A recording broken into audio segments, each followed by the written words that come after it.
Bonsoir à tous, c'est un plaisir pour moi de vous retrouver pour cette émission politique. Alors, je vous l'avais annoncé, nous débuterons d'ici quelques temps les émissions spéciales élections législatives, des élections qui se tiendront les 12 et 19 juin. Le début de la campagne, ça sera à partir du 30 mai.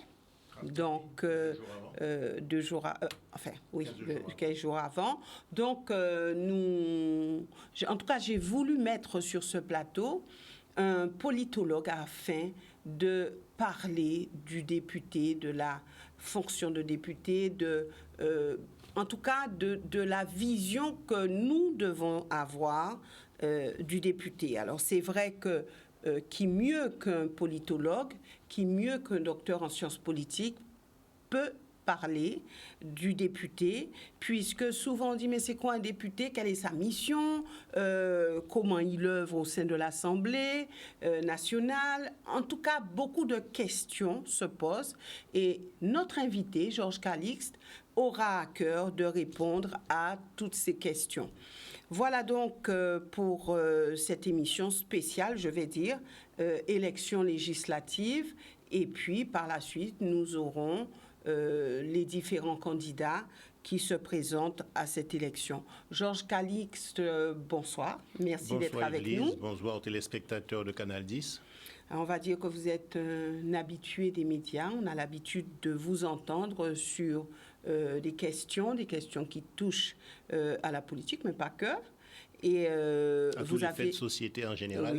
Oui. Donc, ce soir, nous resterons sur le volet de ces élections législatives afin d'avoir une photographie du député, de son rôle et justement de ce qu'on doit retenir du député avant ces élections. Maintenant, alors, avant d'aborder le rôle du député, nous aurons des élections très bientôt. Il y a un contexte, on va dire, qui a été posé à partir des élections présidentielles. Aujourd'hui, est-ce qu'on peut dire que c'est un contexte un petit peu particulier et un contexte qui va changer le visage de ces élections législatives? La particularité de ce contexte, c'est qu'après l'élection présidentielle, on a vu que les extrême droite, extrême gauche, ont fortement progressé. Ça veut donc dire qu'il y a eu, aussi bien sur le plan local qu'au niveau national, l'expression d'une forme de mécontentement qui s'est focalisée autour des extrêmes. Maintenant, il y a ce qu'on appelle la deuxième partie. Un président a été élu. S'il veut faire passer des éléments de son programme, il doit obligatoirement bénéficier d'une majorité à l'Assemblée nationale. S'il ne bénéficie pas de cette majorité, il est dans ce qu'on appelle la cohabitation. Compte tenu que la Constitution lui confère le pouvoir propre de nommer un Premier ministre, il peut nommer qui il veut, dans un premier temps, mais dans un deuxième temps, il ne peut pas nommer quelqu'un qui n'a pas la caution de l'Assemblée nationale. Ça veut donc dire que deux cas de figure se présentent, soit que l'actuel président de la République, et ce n'est pas pour rien que le constituant a mis les élections législatives un mois après, c'est depuis la réforme de 2007, et cette dynamique est censée permettre et éviter les périodes de cohabitation qui sont toujours douloureuses, puisque vous avez un président qui a une perception, une approche, un programme par rapport à son élection, mais si son Premier ministre n'est pas du même bord politique, automatiquement, ce qui sera voté à l'Assemblée sera plus les propositions, en tout cas les projets du gouvernement, que ceux du président de la République. Donc voilà, on est dans une situation actuelle où, c'est vrai, compte tenu de la dynamique de contestation qui s'est fait jour au cours des élections, eh bien, il y a eu une alliance des partis de gauche pour essayer de voir s'ils arrivent à obtenir une majorité, donc 289 sièges à l'Assemblée. Cette majorité, s'ils l'obtiennent, aboutira obligatoirement à ce que le président de la République nomme un Premier ministre qui soit de leur dynamique. De sa majorité. De la majorité qui y aurait émergé. Et si cette majorité opposante émerge, on sait que c'est Jean-Luc Mélenchon qui s'est déjà positionné pour être Premier ministre. Mais on va y revenir, Yves-Lise, ce n'est pas forcément gagné parce que, si vous permettez, la France insoumise actuellement, il faut de 289 députés. La France insoumise, c'est 17 députés. Le Parti communiste, 13. Le Parti socialiste, 33. Et les Verts, 18.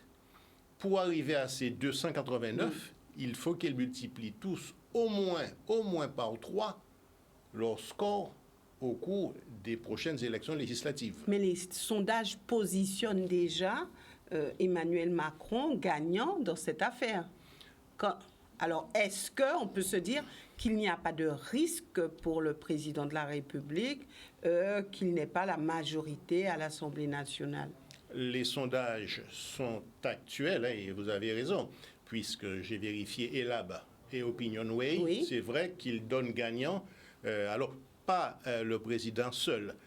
Il aura la majorité avec le MoDem, Oui. François Bayrou et Édouard Philippe, Horizon.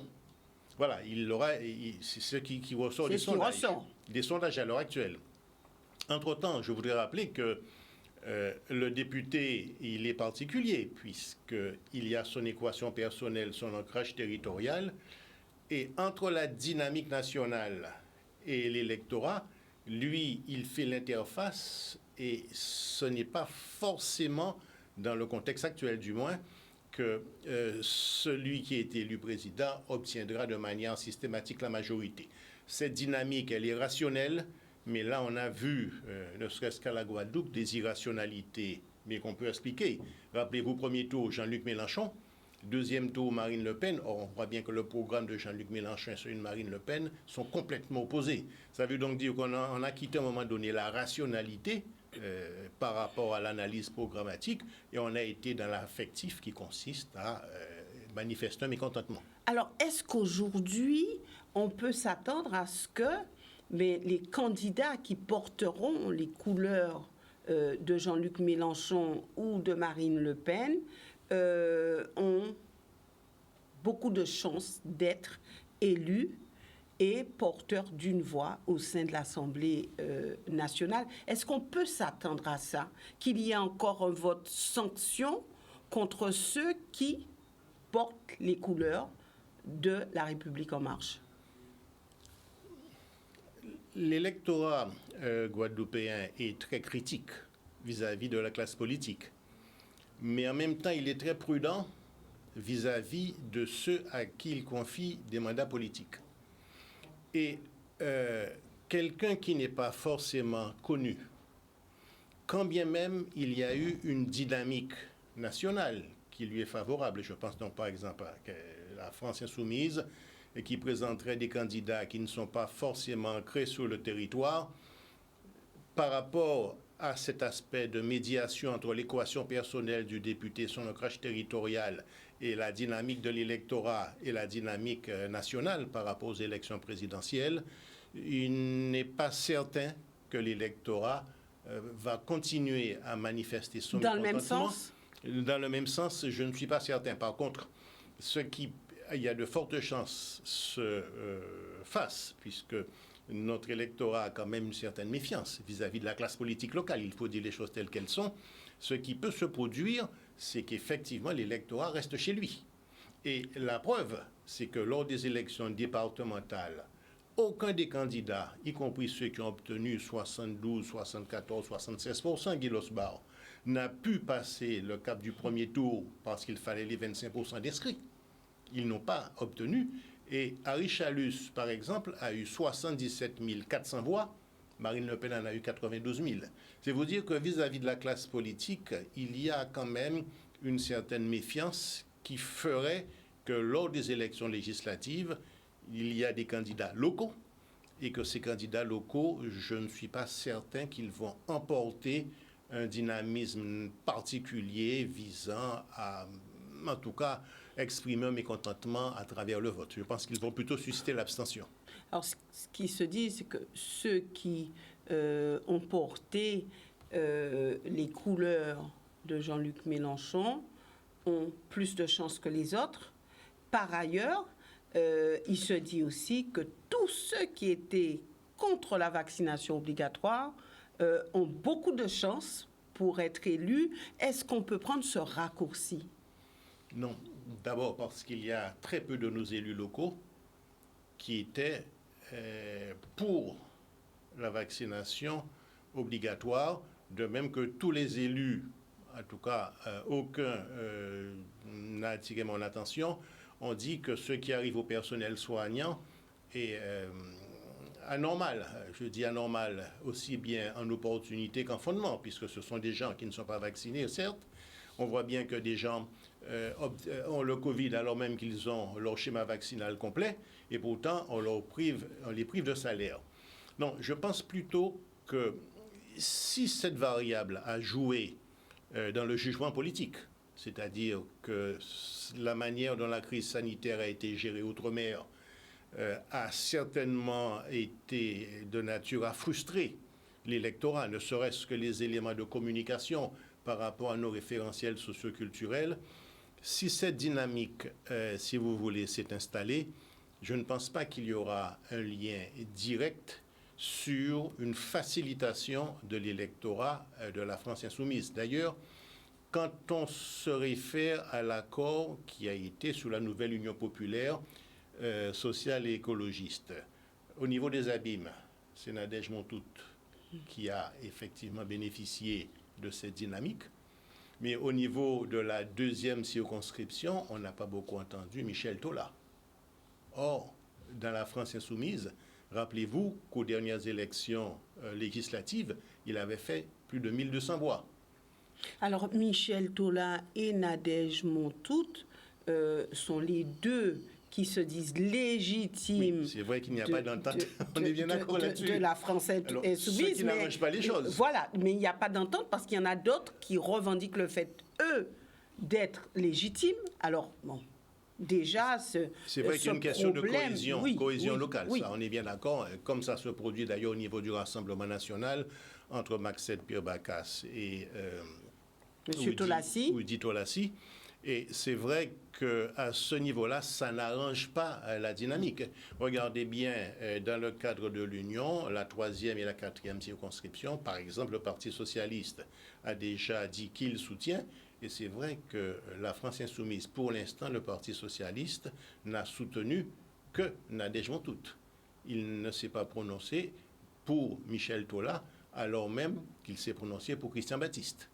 Ça veut donc dire qu'il y a, si vous voulez, localement des il y a une cacophonie. Non, ce n'est pas une cacophonie. C'est des logiques locales qui font que par rapport à l'ancrage territorial et au calcul probabiliste d'être élu, certainement que le Parti socialiste a estimé qu'il y a plus de chances de miser, entre guillemets, sur Christian Baptiste que sur Michel Tola. Voilà. Mais quelle est la force aujourd'hui du Parti socialiste ? Il n'a pas de force au sens organique. Mais sur le plan organique, aucune des grandes institutions n'est contrôlée par lui. C'est le Guadeloupe Unis, solidaire et responsable qui contrôle le département, la région et la majorité des communes. Maintenant, il lui reste bastion bastérien. Quand on voit Terre-de-Haut, Basse-Terre, Baïf ou Vieux Habitants, il lui reste avec le bastion et même Saint-Claude, puisqu'il y a la dynamique hélicalifère qui est soutenue par le Parti socialiste. C'est vrai qu'il a encore quelques enclaves et ces enclaves sont de nature à pouvoir faire basculer une élection dès lors qu'il y a une approche, en tout cas, dès lors qu'il y a un risque que l'écart soit très faible entre les candidats. Tout est bon à prendre en matière électorale dès lors qu'on est soutenu et que l'élection va se jouer, ne serait-ce qu'au deuxième tour, en quelques voix. Mais sur les abîmes, quand on regarde, Éric Jalton avait demandé au premier tour des élections présidentielles de voter pour Jean-Luc Mélenchon. Éric Jalton qui est un candidat, qui est Dominique Vieras. C'est bien là où je vous dis qu'il y a ce décalage entre la dynamique nationale et l'ancrage territorial local. La frappe, Éric Jalton avait demandé effectivement de voter Jean-Luc Mélenchon. On aurait pu penser qu'il demande, dans le cadre de la dynamique, à voter pour Nadège Montout. Or, tel n'est pas le cas. Il demande à voter pour Dominique Biras, alors même qu'il y a quelques dissidences au sein même de la frappe, puisqu'Alix Nabajot semble pour l'instant... Alors, il faut attendre. La date limite de dépôt des candidatures, c'est vendredi. Vendredi, 18h. Voilà. Donc, il faudra voir si Alix Nabajot se positionne également. Mais ce qui voudra donc dire qu'Éric Jalton ne sera pas arrivé à trouver une forte cohérence au niveau de la frappe. Ouais. On va dire que ça sera une élection pour le moins compliquée, où il faudra arriver... Pour les deux candidats, je vous confirme. Arriver à y comprendre il y a le chose. député sortant, Olivier Servat, qui a derrière lui une machine de guerre, Ecosabim. D'un autre côté, il y a la frappe. Le GUSR. Alors, le GUSR ne s'est pas encore prononcé. Et c'est là où je vous dis, si je ne m'avance pas plus sur les noms des candidats, c'est qu'il faudra vraiment attendre vendredi pour savoir quels sont les titulaires. Mais ça, on a déjà une idée, mais les suppléants. Parce que pour l'instant, Olivier Servat, par exemple, fait sa présentation samedi. On saura si effectivement sa suppléante, c'est quelqu'une de Morne-à-l'eau, parce qu'on sait, et c'est connu de l'autorité publique, qu'il a sollicité quelqu'une de Morne-à-l'eau pour être sa suppléante. Alors que Dominique Biras, lui, a d'ores et déjà annoncé qu'il fera binôme, titulaire suppléant avec quelqu'une de Saint-Louis, Madame Passé-Coutrin. Donc, aux abîmes, il y a deux machines de guerre qui s'affrontent. Voilà, le tout, c'est de voir si Alix Nabajot vient pour pouvoir, en tout cas, ce qui contribuera à un peu séparer les voix de la frappe, puisque les deux fonctionnent sur le même socle électoral. Il faut attendre vendredi, parce qu'effectivement, s'il y a ce type de fracture, incontestablement, ça favorise le député sortant. Et puis, il y a Jacobico Ali-Francillon qui, lui, se revendique aussi de la France insoumise, de Jean-Luc Mélenchon. Oui, ce qui n'arrange pas les affaires de Nadège Montout. Oui, donc on verra un petit peu ce qui se passe.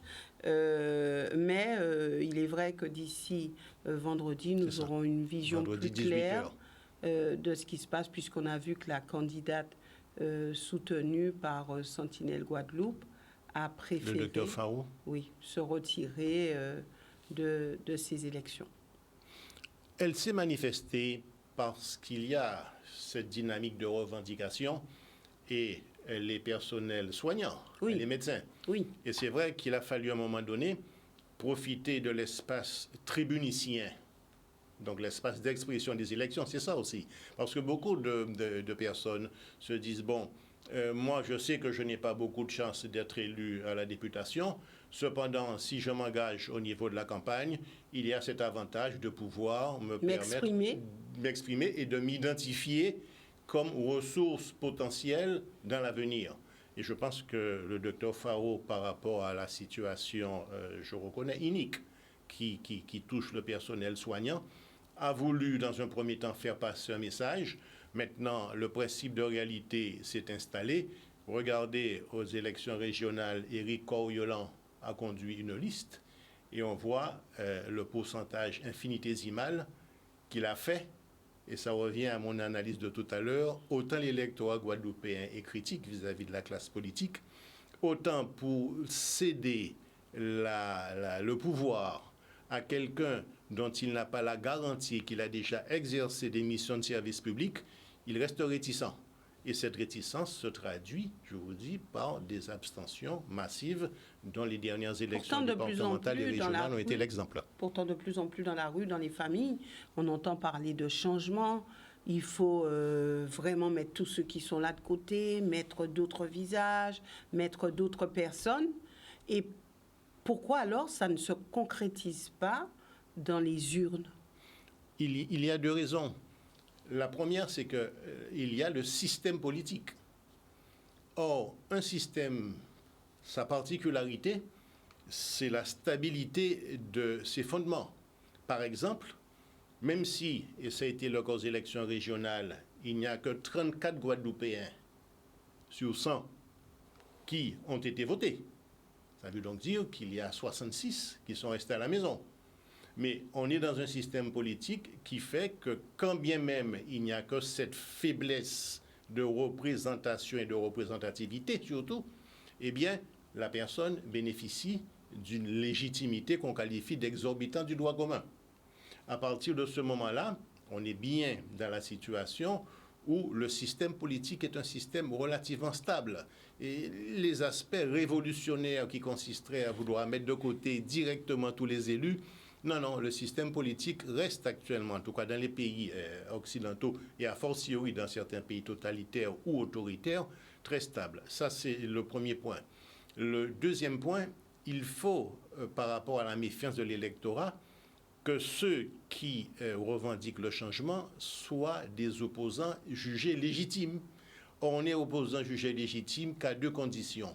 Soit parce qu'on a l'habitude de se présenter à l'élection, qu'on fait un score honorable, et donc dans la représentation collective, on fait partie des alternatives possibles, soit parce que même si on n'est pas un opposant lié à la même élection, on exerce un certain nombre de responsabilités publiques qui permettent légitimement de dire, écoutez, j'ai fait mes preuves dans la mission de service public, j'ai exercé des mandats politiques, voici quel est le bilan, même si ce n'est pas en lien direct avec l'élection, au moins on sait qu'il y a quelqu'un qui a exercé cette mission. Donc ces deux phénomènes font que balayer d'un seul coup le système politique, les élus de manière globale, reviendrait tout simplement à déstabiliser le système politique. Alors Jean-Luc Mélenchon l'a quand même compris, parce que lui, il dit attention, là maintenant il faut d'une 6e République. Oui. Ça veut dire, qui dit 6e République, dit tout simplement que le mode d'expression tel qu'il est ne peut plus, selon lui du moins, être viable. Mais il est le seul à défendre ça. Et je vous signale que lorsqu'il a signé l'accord avec les 4 partis de gauche, 2 éléments ont fait l'objet de très fortes discussions et divergences. C'est l'Europe et la 6e République. En fait, ils sont d'accord sur 4 points. Le SMIC à 1 400 €, la retraite à 60 ans après 40 ans de cotisation, le blocage des prix de certaines denrées de nécessité et une aide pour les jeunes. Ce sont les 4 éléments sur lesquels ils sont d'accord. Mais pour les autres, l'Europe ou alors la 6e République, c'est une divergence totale. Mais Jean-Luc Mélenchon parle de 6e République depuis un certain temps maintenant. Depuis un certain temps, mais il n'a pas arrivé à l'imposer aux autres. Oui. Ça veut donc dire que quand bien même demain, il est Premier ministre, lorsqu'il s'agit de déposer un projet de loi pour modifier la Constitution et aller vers une 6e République, il risque de n'avoir pas ses soutiens. Donc ça fera Mais est-ce une chance pour la France d'aller vers une 6e République? Alors, le but de la 6e République, tel que le conçoit Jean-Luc Mélenchon, alors je dis bien Jean-Luc Mélenchon, pourquoi? Parce que c'est quelqu'un qui a un passé très marxiste-léniniste, qui reste encore dans la dynamique de la lutte de classe. C'est important de savoir quel est le fondement philosophique qui le soutient et qui, par conséquent, estime que c'est le peuple qui doit décider. Alors, par exemple, dans la 6e République qu'il préconise, nous, nos députés, ils siègent, ils prennent contact avec des acteurs locaux. Lorsqu'il y a une thématique législative, ils demandent aux acteurs locaux, mais qu'est-ce que vous pensez? Et une fois qu'ils ont fait leur propre synthèse, ils entrent. Ce que propose Jean-Luc Mélenchon, c'est ce qu'on appelle le mode impératif. Ça veut donc dire que pour certains sujets, le député devra faire voter dans sa circonscription d'abord et se présenter à l'Assemblée nationale conformément au vote de sa circonscription. Donc finalement, l'autonomie même du député se retrouve très largement entravée. C'est une évolution, ça, écoutez, je ne porte pas de jugement de valeur. Mais on est bien dans la lutte des classes et donc dans le renversement, il le dit lui-même, de l'État bourgeois, puisqu'il estime, lui, Jean-Luc Mélenchon, que le mode de représentation actuel contribue à la reproduction des élites politiques au détriment, bien évidemment, d'une représentativité du peuple. Et ça, c'est sa perspective particulière. Alors, est-ce qu'on est dans ce cas de figure? Non, on n'est pas... Alors, vous savez, tout dépend du cadre d'analyse sur lequel on s'appuie. Par exemple, un sociologue qui est décédé il n'y a pas très longtemps, qui s'appelle, il y a quelques années, Pierre Bourdieu. Oui. Sociologue bien connu. Oui. Et qui a fait l'étude, par exemple, de la catégorisation socio-professionnelle de l'Assemblée nationale. Écoutez, les agriculteurs et les ouvriers, parmi les députés, c'est un nombre infinitésimal. Donc, si on se situe du point de vue de la représentation socio-professionnelle, on est bien au niveau du processus législatif décisionnel dans une reproduction de hiérarchie particulière. Maintenant, d'un autre côté, on a les élus que nous poussons. Il se trouve, en tout cas que nous élisons, et il se trouve que l'électorat semble, alors peut-être par ce qu'on appelle conditionnement opérant, mais lorsqu'il aura quelqu'un qui a un certain statut social et quelqu'un qui ne l'a pas, plusieurs analyses, dont celle de Daniel Gaxi, qui a écrit sur l'explication du vote, montrent que l'électorat aura plus cette propension à voter pour quelqu'un qui a un certain statut social, quelqu'un qui, si vous voulez, a une certaine notoriété, que pour quelqu'un qui peut être très dynamique, mais qui n'a pas forcément de statut. Et il y a d'ailleurs une analyse sur Jean Lassalle qui est intéressante, qui a été faite. Mais est-ce que les analyses qui ont été faites depuis tantôt par les écoles de Michigan, etc., est-ce que ces analyses ne sont pas aujourd'hui dépassées, voire obsolètes? Alors, est-ce qu'on peut encore s'y référer et se dire qu'il y a très peu de marge de manœuvre pour se tromper? Alors, l'école de Michigan, c'est encore une particularité parce qu'elle étudie beaucoup les États-Unis. Et vous savez qu'aux États-Unis, le processus électoral n'est pas identique qu'en France.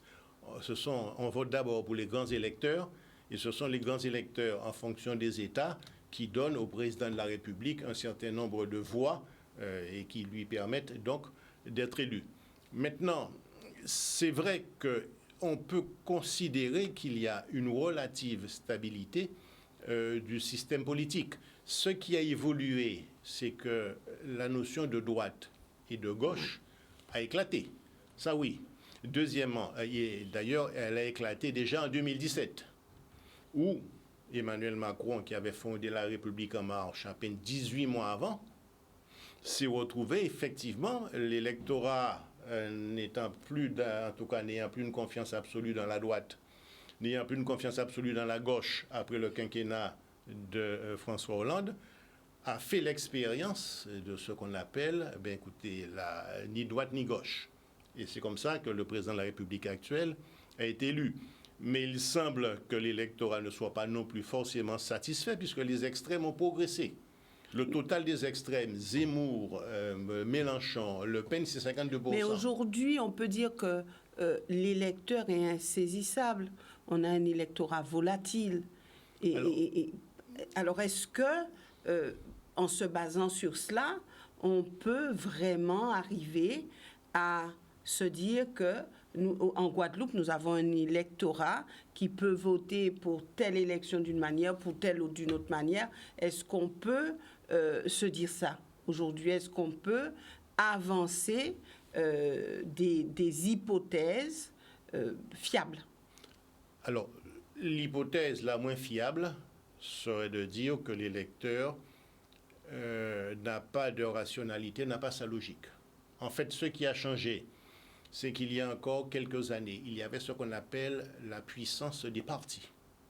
Autrement dit, on était du Parti communiste, on était du Parti socialiste, on était de la droite.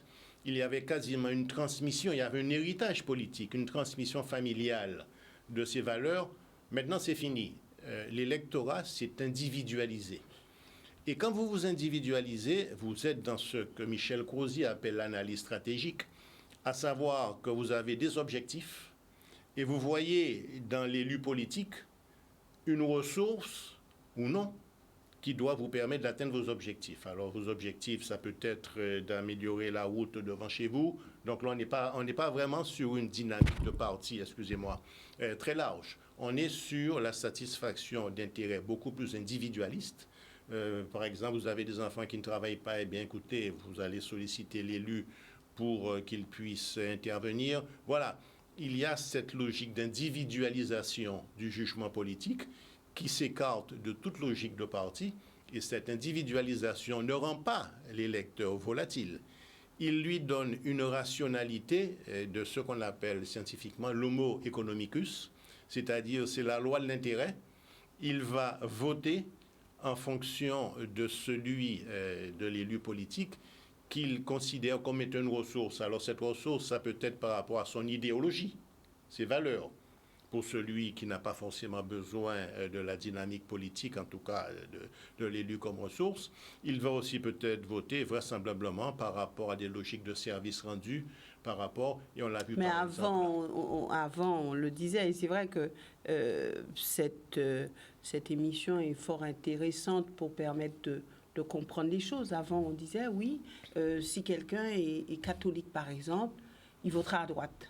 Si quelqu'un est, je ne sais pas, fait partie d'une classe, oui, il y a quelques années, avant, vous avez raison. D'une classe socio-économique, cette personne... Oui, votera automatiquement à droite, suivant. Plus la classe économique est élevée, davantage il votera à droite. Oui, voilà.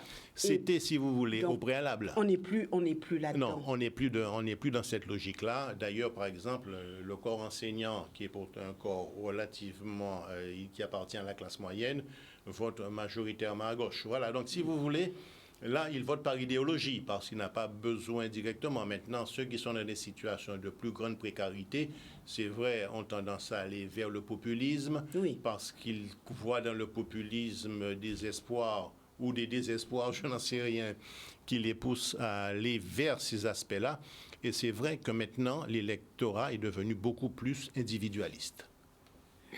Donc, électorat individualiste. Alors, quel est l'intérêt aujourd'hui d'avoir des députés, lorsqu'on entend des députés qui disent « Oui, mais nous ne sommes pas entendus à l'Assemblée nationale, reconnaissez que nous ne sommes pas nombreux, etc. » Donc, est-ce que réellement un député ne peut pas se faire entendre à l'Assemblée nationale?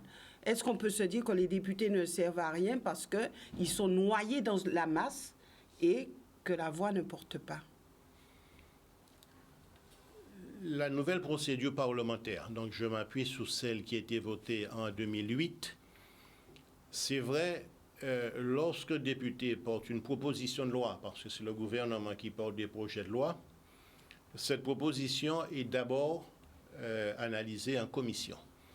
Et il faut reconnaître que sur les 577 députés, il y a, je crois, 27 ou 28 qui concernent l'outre-mer. Oui. Je parle de l'ensemble de l'outre-mer.